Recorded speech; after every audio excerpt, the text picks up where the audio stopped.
Past को erase कर दिया गया था, उस इरेजर को भुला दिया गया था और झूठ जो था अब सच बन चुका था। जॉर्ज ऑरवेल ने यह लाइन अपनी फेमस नॉवल 1984 में लिखी थी। अभी 27 फरवरी बीती है। 27 फरवरी 2024 जो है वो गोधरा की 22वीं बरसी थी। हर साल 27 फरवरी को मैं जॉर्ज ऑरवेल की नॉवेल 1984 के कुछ पन्ने जरूर पढ़ता हूं। इस नॉवेल में एक कैरेक्टर होता है विंस्टन स्मिथ। वो कहता है कि सच होता है और जाना जा सकता है, लेकिन तभी इनर पार्टी का जो मेंबर होता है ओ ब्रायन, वो कहता है कि सचवच कुछ नहीं होता, सच केवल वह होता है जिसे पार्टी कह दे कि यह सच है। और अगर पार्टी कल को उस सच को झूठ कह दे और कोई नया सच ले आए तो वही नया सच जो होता है वो सच बन जाता है।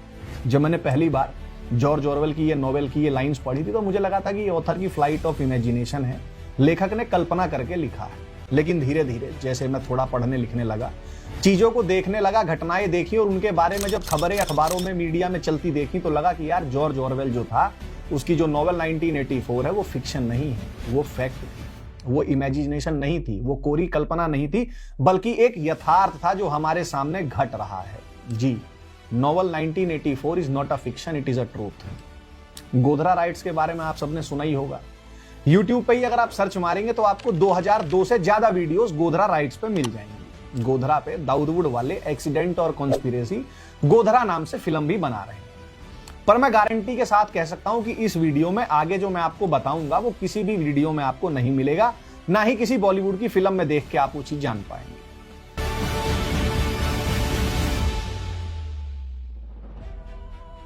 गोधरा शहर की आबादी 2002 में लगभग 1.25 लाख थी। गोधरा का रेलवे स्टेशन शहर के लगभग बीचों बीच है। साबरमती एक्सप्रेस स्टेशन से बाहर भी नहीं निकली थी।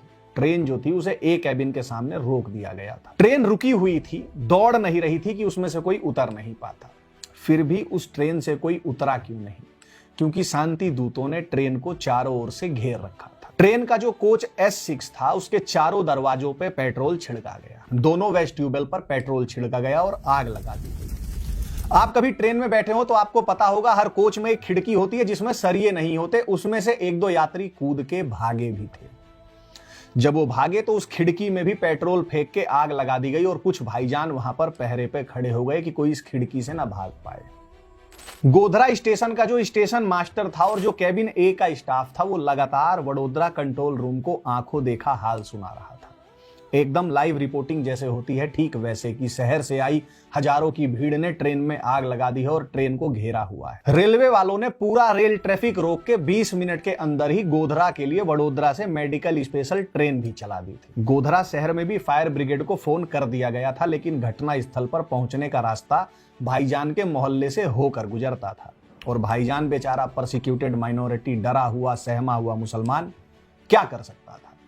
तो जी उस डरे हुए परसिक्यूटेड भाईजान ने फायर ब्रिगेड के ट्रक को अपने मोहल्ले में ही रोक लिया और उसमें भी आग लगाने की कोशिश की। भाईजान ने लगता है हिम्मते बंदा तो मदते खुदा को कुछ ज्यादा ही सीरियसली ले लिया था। खैर, भाईजान ने सारे प्रयास करके फायर ब्रिगेड के ट्रक को ट्रेन तक नहीं पहुंचने दिया।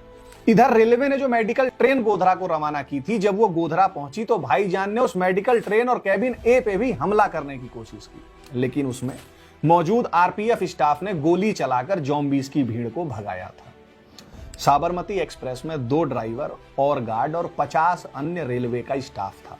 सबने रिपोर्ट दी कि शहर से आई हजारों की भीड़ ने ट्रेन रोककर S6 कोच में आग लगा दी। शाम को जब कोच S6 से शव निकाले गए तो कुल 59 निर्दोष हिंदुओं के शव निकले थे, जिनमें आधे से अधिक महिलाओं और बच्चों के थे। जी, उन 59 में 27 महिलाएं और 10 बच्चे थे जिन्हें जिंदा जलाकर मार दिया गया था।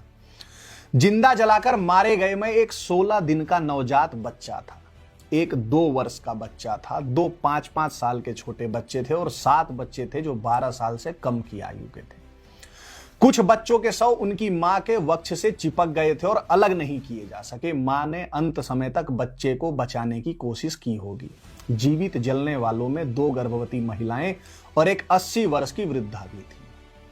और इन निर्दोषों का बस यही दोष था कि ये सभी हिंदू थे और राम भक्त थे जो अयोध्या जी से दर्शन करके लौट रहे थे। ये सब बहुत ही भयानक था, दिल दहला देने वाला था, रूह कांपाने वाला था। लेकिन उससे भी भयानक और दिल दहला देने वाला वह था जो घटना के अगले दिन से ही भारतीय मीडिया में शुरू हुआ। आग कार सेवकों ने लगाई थी, आग स्वयं लगी थी, आग एक दुर्घटना थी, भाईजान निर्दोष है। जी, ये मीडिया की हेडलाइंस थी। जैसे आप द लायर वाले जो द वायर नाम से प्रोपोगेंडा छापते हैं, उनका गोधरा पे यह आर्टिकल देखें, Godhra where the fall of India began. इस आर्टिकल में ये क्या लिख रहे हैं कि the train was carrying a large number of kar sevaks who had forcibly boarded the train at Ayodhya when it arrived at Godhra. Therefore, it was carrying 2,000 or more passengers against a capacity of 1,100. When coach S6 caught fire, it was jam-packed with some of these car sevaks. क्या कह रहा है ये article में कि train में capacity से अधिक पैसेंजर्स थे जो कार सेवक थे और इसीलिए कोच में शायद आग लग गई, किसी ने बाहर से नहीं लगाई। अब ये आर्टिकल लिखने वाला कौन है? तो प्रेम शंकर झा, ये धिम्मी डॉग हार्वर्ड यूनिवर्सिटी के school of engineering and applied sciences के सेंटर फॉर एनवायरमेंट स्टडीज में विजिटिंग फेलो है। ये दून स्कूल, दिल्ली यूनिवर्सिटी के Saint Stephen's College, Oxford University में पढ़ा हुआ है। यही नहीं, ये देश के पूर्व प्रधानमंत्री वीपी सिंह का सूचना सलाहकार रह चुका है। साथ ही Hindustan Times, Times of India, the Economic Times और फाइनेंशियल एक्सप्रेस में ये एडिटर पोस्ट पर रह चुका है। द हिंदू, बिजनेस स्टैंडर्ड और तहलका में इसके आर्टिकल छपते रहते हैं और आजकल ये द वायर में झूठ लिखता है। इसे 2021 में मुंबई प्रेस क्लब द्वारा भारत के मुख्य न्यायाधीश एनवी रमन्ना के हाथों पत्रकारिता में उत्कृष्टता के लिए रेड इंक सम्मान भी प्रदान किया गया है। एक दूसरा आर्टिकल भी देखें, फ्रंटलाइन मैगजीन का। अपने इस आर्टिकल में ये अपैरेंटली लिख रहा है, मतलब श्योर नहीं है। Apparently a Muslim mob attack the train at this point. ये द हिंदू अखबार वालों की मैगजीन है, वही द हिंदू जिसे यूपीएससी की तैयारी करने वाले रोज सुबह चाटते हैं। और ये झूठ की ट्रेन में आग खुद ही लगी, भाईजान ने नहीं लगाई, ये केवल मीडिया में ही नहीं बोला गया। 2005 में इस देश में इटालियन की सरकार थी। चारा चोर लालू प्रसाद यादव देश का रेल मंत्री था। चारा चोर ने साबरमती एक्सप्रेस में आग कैसे लगी थी कि जांच करने को कलकत्ता हाईकोर्ट के रिटायर्ड जज यूसी बनर्जी के नेतृत्व में एक इंक्वायरी कमीशन बनाई। बनर्जी कमीशन ने 5 जनों की एक एक्सपर्ट टीम को नियुक्त किया जो सबूतों को रीएग्जामिन करेगी। 3 साल इस कमीशन ने जांच की और क्या बताया कि कोच में हिंदू स्टोव जला के उस पे या तो चाय बना रहे थे या खाना गर्म कर रहे थे। उसी जलते हुए स्टोव पे कोई गलती से गिर गया या किसी की ठोकर लग गई जिससे कि कोच में आग लग गई। साथ ही कमीशन ने यह भी बताया कि लोग जलने से नहीं मरे थे बल्कि बहुत सारे लोग तो धुएं से मर गए थे। सोचिए, केंद्र सरकार की रेलवे मंत्री द्वारा अपॉइंट की हुई सरकारी कमीशन सरेआम इतना बड़ा झूठ बोल रही है। इन सबको झूठ बोलने के पैसे भी, इनकी सैलरी भी आप सब ही टैक्स के रूप में देते हैं। अब भाई आप सोचेंगे कि मैं इतने दावे से कैसे कह रहा हूं कि उस दिन आग भाईजान ने लगाई थी, ये कमीशन झूठ बोल रही है, ये प्रेमनाथ झा झूठ बोल रहा है, ये फ्रंटलाइन वाले झूठ बोल रहे हैं, द वायर वाले झूठ लिख रहे हैं। तो इसके जी 2 कारण है। पहला तो बहुत सिंपल है कि मैंने रिलीजन के बुरके में घूम रहे माफिया गैंग को थोड़ा बहुत पढ़ा है, थोड़ा सा जानता हूं इनके बारे में। पर आप अभी इस रीजन को भूल जाइए, आप मेरे दावे के दूसरे रीजन पे आइए। रेलवे के अपने कंट्रोल रूम्स होते हैं जो अपने जुरिडिक्शन में चलने वाली हर ट्रेन का हर मूवमेंट कंट्रोल करते हैं, ट्रैक रखते हैं। रेलवे ट्रैक जिस पे रेल चलती है, उन ट्रैक का हर inch, every single inch is in control of the one और the other control room of the railways. ये कंट्रोल रूम 24/7 अपने जुरिडिक्शन में आने वाले हर स्टेशन, हर कैबिन से कनेक्टेड होते हैं और हर स्टेशन पे रेलवे का स्टाफ हर चीज वो देखता है और उसे आगे कंट्रोल रूम को कन्वे करता है। कंट्रोल रूम आने वाली हर इंफॉर्मेशन को अपने चार्ट पर रिकॉर्ड करता है। हर छोटी से छोटी और बड़ी से बड़ी चीज रिकॉर्ड होती है। और 27 फरवरी 2002 की उस काली सुबह को भी गोधरा स्टेशन के साउथ एंड कैबिन ने वडोदरा कंट्रोल रूम को रिपोर्ट किया कि साबरमती एक्सप्रेस रुक गई है और ड्राइवर ने विशल कोड से बताया है कि ट्रेन को चेन पुल होने के कारण रोका गया है।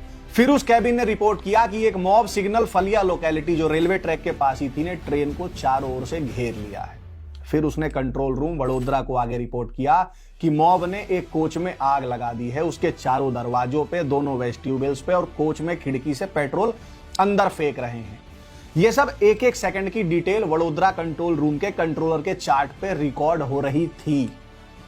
रेलवे में एक और सिस्टम है, किसी भी एक्सीडेंट साइट पे जितने भी स्टाफ प्रेजेंट होते हैं उन सबके स्टेटमेंट उनके उस एक्सीडेंट वाली साइट को छोड़कर जाने से पहले रिकॉर्ड किए जाते हैं। जब तक उपस्थित हर एक रेलवे स्टाफ का बयान दर्ज नहीं हो जाता कोई भी स्टाफ उस जगह से हिल नहीं सकता। पूरे रेलवे स्टाफ ने जो विवरण मैंने आपको गोधरा स्टेशन के साउथ एंड कैबिन द्वारा वडोदरा कंट्रोल रूम को दिया गया वाला बताया, हूबहू वही स्टेटमेंट स्टाफ ने लिखित में दिया था।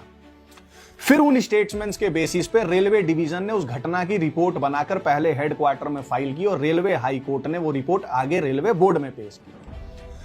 और अगर आग स्टोव से ही लगी थी तो फिर गुजरात एटीएस ने 2016 में गोधरा में हिंदुओं को जीवित जलाने के मास्टरमाइंड को 14 साल बाद फारूक मोहम्मद भाना को क्यों अरेस्ट किया था?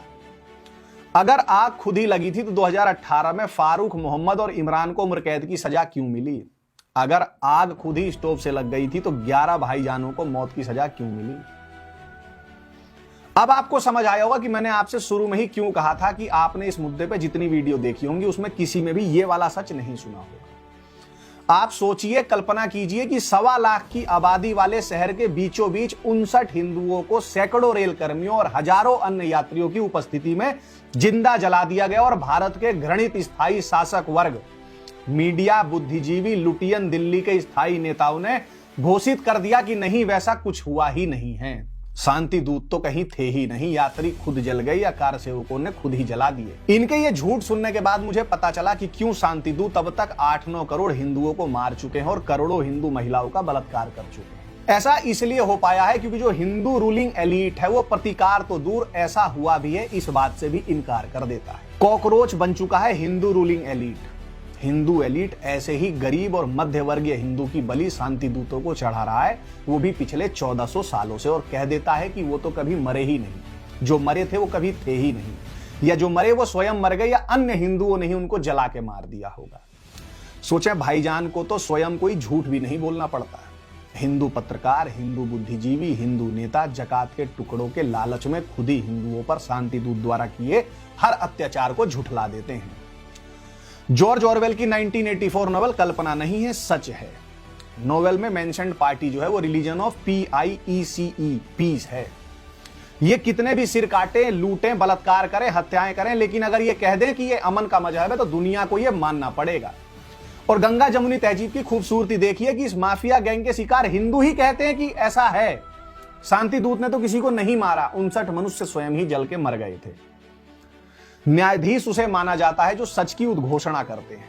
न्याय करने वाले को न्यायाधीश कहते हैं। लेकिन हमारे देश में हाई कोर्ट के रिटायर्ड न्यायाधीश ने भी कह दिया था कि जो शांति दूत कहता है वही सच होता है। शांति दूत ने किसी को नहीं मारा है, 6 कोच में आग स्टोव से लग गई थी।